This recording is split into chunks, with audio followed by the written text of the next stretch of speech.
My name is Emma, this is Emma Rose and Books, and today I thought I'd film a tag video for you. I was tagged to do the Boujee Booktuber Tag by Charlie Heathcote, who obviously I'll link below, and with all the madness over the last week, so I launched Lily the Limpet last Thursday, and then I was at an event all weekend, and then I've got another event coming up this weekend, and the kids have gone back to school, and things have just been total chaos. That actually sitting down and filming something that's just kind of nice bookish chat just seemed the perfect thing to do. I thought I'd hang out with my books. It's been a while since I've filmed in this spot. There's a few reasons actually. I tend to film in my bedroom because it's got white walls and I just think that looks quite nice, and where the windows are, the lighting's quite nice in there. I also think the audio sounds better, I don't know why. Also in here, we've had an extension built, so I don't know if it will sound a bit echoey. If so, that's why. Right behind you, there's the entrance into our new dining room, and it hasn't got a door on yet.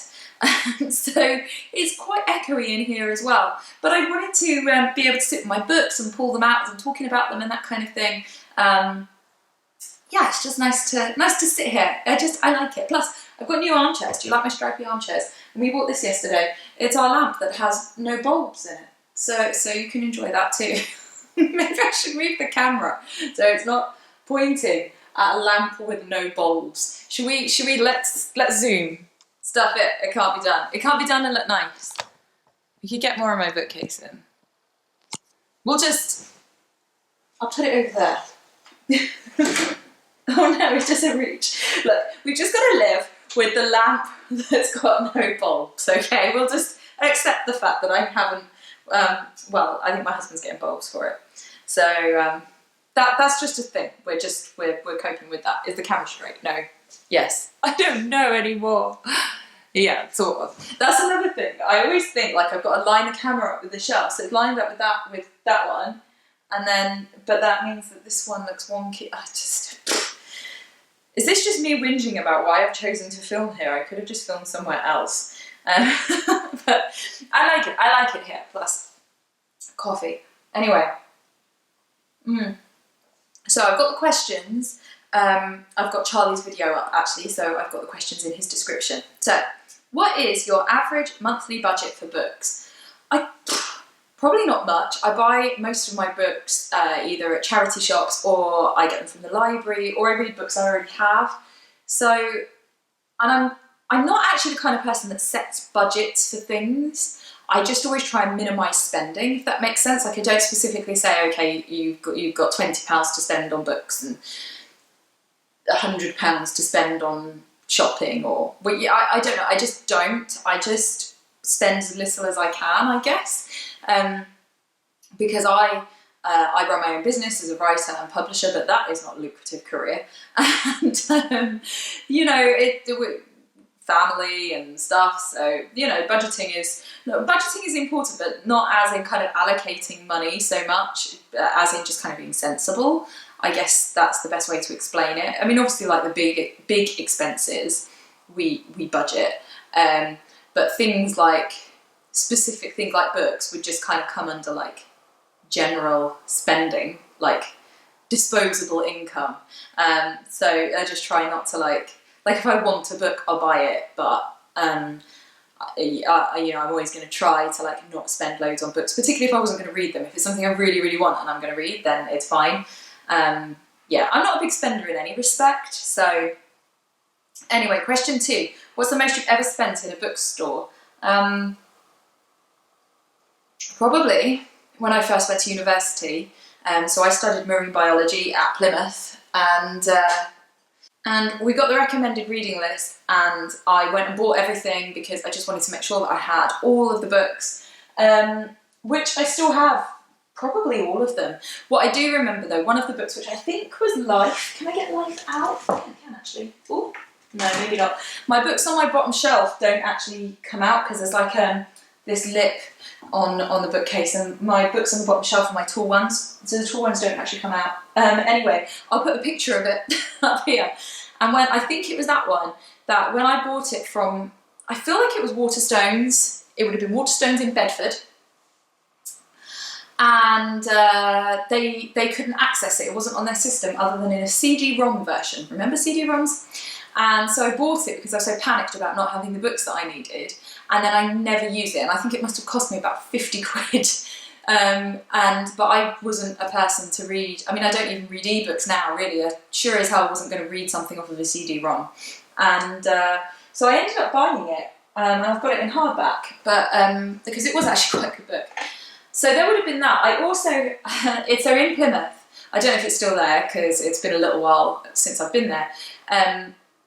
They're opposite the university main buildings was a little university bookshop, and it was really lovely. It was like a little kind of, it felt a bit boutique-y. It was quite small, obviously it was independent, and they sold books that were on the reading lists at the university, but they also sold kind of just really good course books. And me and my friend quite often used to wander around there and look for good stuff. And the marine biology section was really, really good. And I was really addicted to this series by Blackwell's. That answered that question. Strange aside, my children lost a piece of putty, and it's this like weird putty that if you leave it, it like melts. So they've got a melting elf, and you make it, and then it kind of gradually melts throughout the day. And it's really annoying because if it gets on anything, it usually totally destroys it. Like we've lost clothes. I've had to cut bits out of carpets, and they chucked a bit over here and lost it, and I've just found it. It was on top of these books and hasn't destroyed them. So I will carefully put that piece of putty down. That solves that mystery. So this series of books that were published by Blackwell's, I really, really liked. And I bought a few of them. I don't know how many I still have. I'm not sure. But these, I used to read more than once because they're quite short ones and they're very accessible. And these were my two favourites, so An Introduction to Marine Ecology and Ecotoxicology, which I have read since I was at university, not for a while. But yeah, I just loved this series of books. And I mean, these were, let's see, because I used to write the prices in. So that was £25 for that one. And this was £23. So they were expensive, but I used to save up and buy it. So over my degree course, I would buy books like this. So that's really, because textbooks are expensive, that's when I would have been spending a lot of money on books. These days, not so much. So what's question 3? Let's see. Come on, phone. I need to swap phones over because this one really is terrible. Question 3. Are you willing to pay full price for a brand new release, or will you wait until you have a coupon or there's a sale? I don't tend to buy new releases. It's very rare that I will find a book so exciting that like I must have it as soon as it comes out. I think often I have to like see a few reviews and get a feeling about a book before I buy it. So it doesn't really come up. If I really, really desperately wanted it, I tell you, I mean, I've bought some of my breastfeeding books. I bought the breast book I had on pre-order. The positive breastfeeding book I bought when it was just out. I might have even had that on pre-order actually. It's non-fiction for me that I will spend money on. And if that's the case and I really want it and I want to read it immediately, then yeah, I'll just buy it and just try and find like the best price online. But otherwise, yeah, I'm not that bothered and I'll just wait, or like I'll buy it second hand or something. I'm really sorry, by the way, if you can hear it in the background. There's some kind of work going on outside with large vehicles. So I'm sorry if you can hear things driving around. Number 4, would you rather buy one new book or several less expensive used copies? Several less expensive used copies. I find it very difficult in my head as somebody who's a writer and as an indie writer that's published my own books, that I actually tend to prefer used books because obviously I want people to buy my books. So it's quite a hard thing to like reconcile in my head. But obviously I'd rather have more used books than new books. It's a bit like I'd rather have an older car than a new car. It's better value for your money. And it's effectively, well, it's reusing. It's better than recycling. So, yeah, I do. I buy secondhand books. So definitely the second one. I think as well, generally speaking, people only read a book once. So to buy something secondhand, read it once and then give it to a charity shop, it just seems like a more environmentally conscious thing to do. If it's something you're going to read over and over again or access, which again is why it's with the non-fiction ones for me in particular that I will buy I will buy it new and then I'll read it repetitively or use it repetitively. So yeah, I would rather get more for my money and buy some decent secondhand books than one new one, unless it was something I desperately wanted. What questions, where have you gone? What number am I up to? So question 5, what do you think is a reasonable price for a new hardback, a paperback or an ebook? I mean, it depends. Hardbacks tend to be in the teens, don't they? I certainly wouldn't pay more than £20 for a hardback, says the woman who just said that she spent £25 on a paperback. But anyway, oh man, I wonder how much... Some of these books, this would be interesting to see how much I paid for some of these textbooks, actually. And this was like 10 years ago. Let's actually pull these books out and get an answer on this. This one, wow, that's dusty. Like, this was one I was talking about. Let's see if this is one that I bought from that shop. Oh no, maybe not. What's the recommended retail price? It doesn't say. I have a horrible feeling I spent a lot on that book. I have used it though. Whoops, I used it as a science teacher. This one, I definitely bought at the university bookshop. Oh, that is dusty.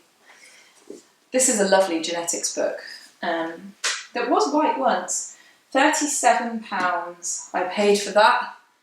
When I was a poor student, I spent £37 on that book. I have read it. I've read it cover to cover. And I have used it. Oh, look at the dust. Ooh.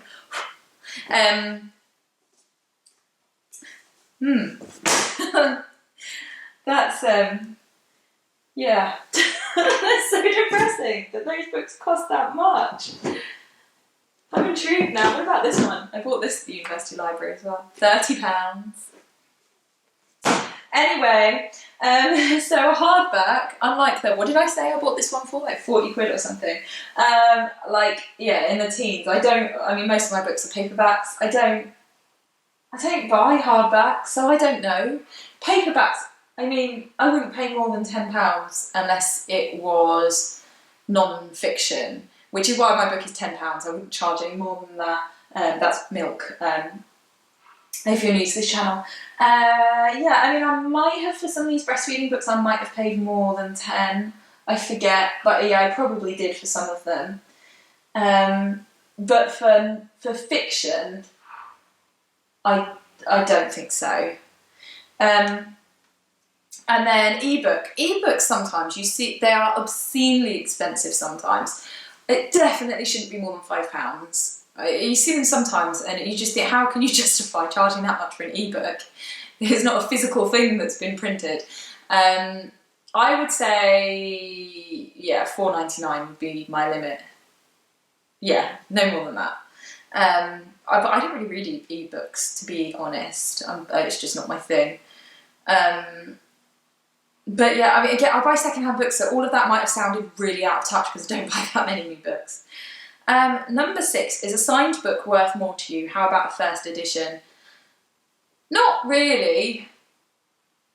I do have a few signed books. Signed books are worth more to me if I know the person or if I met the person. Otherwise, just buying a signed book from a shop, the fact that the author touched it once and wrote their name on it doesn't really... I'm not that bothered. But if I, like, somebody has... I know them in some way. So for instance, if it's like a fellow author tuber who has signed a book for me and sent it to me, then that means a lot because that's somebody I've interacted with and have, you know, like a friendship with.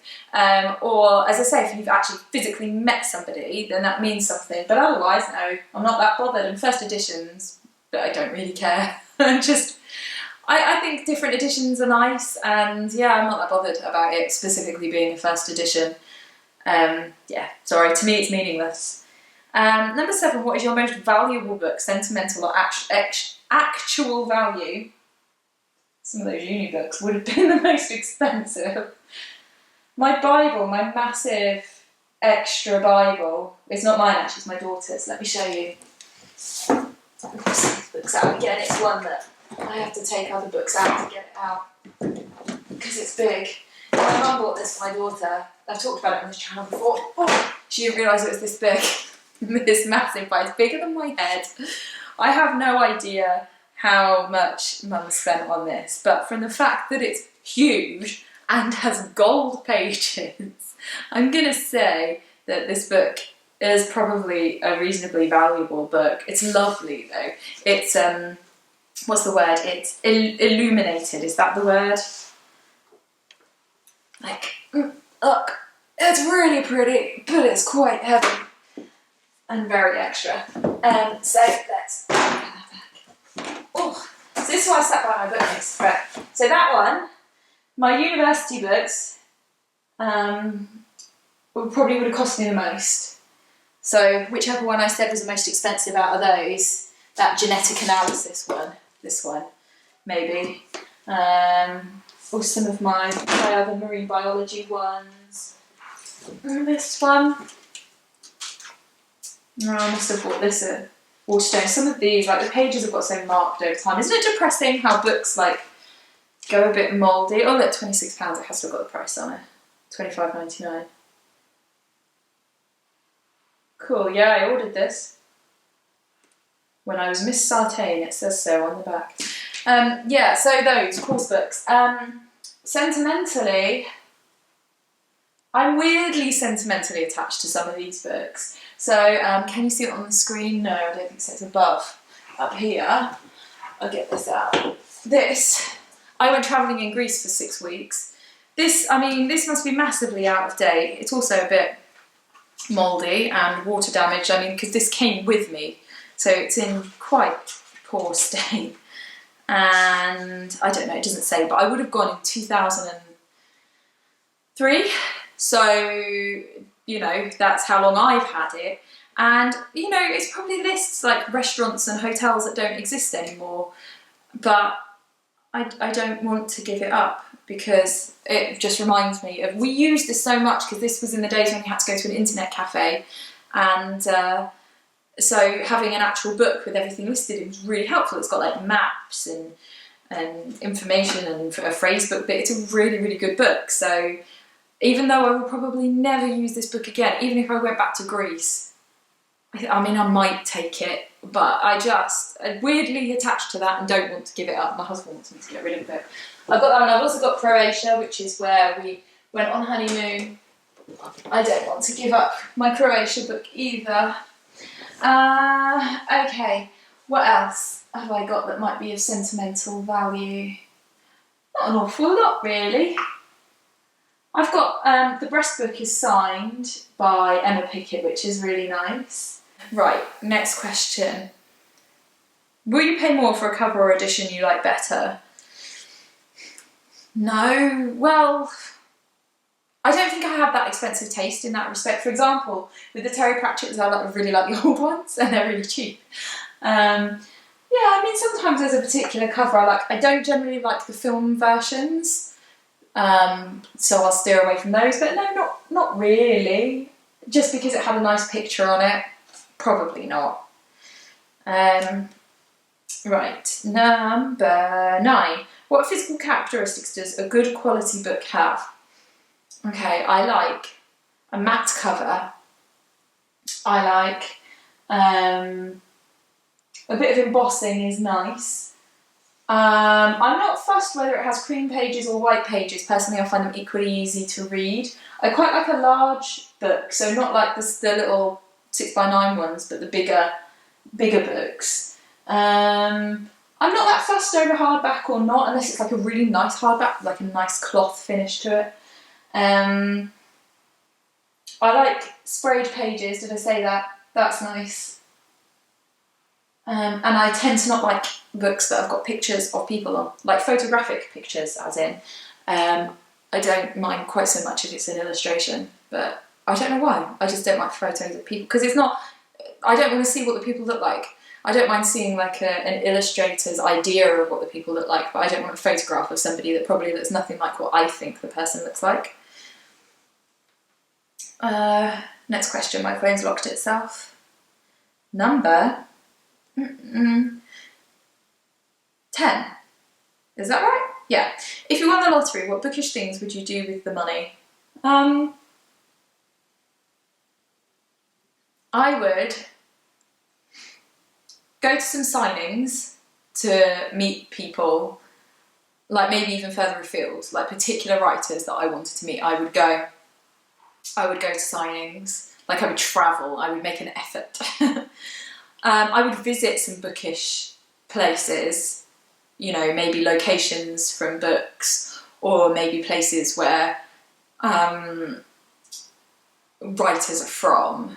So like, I don't think I've been, yeah, I have been to Stratford-upon-Avon actually, but a really long time ago. Like bookish tourism, basically. And I would take my kids to Harry Potter World.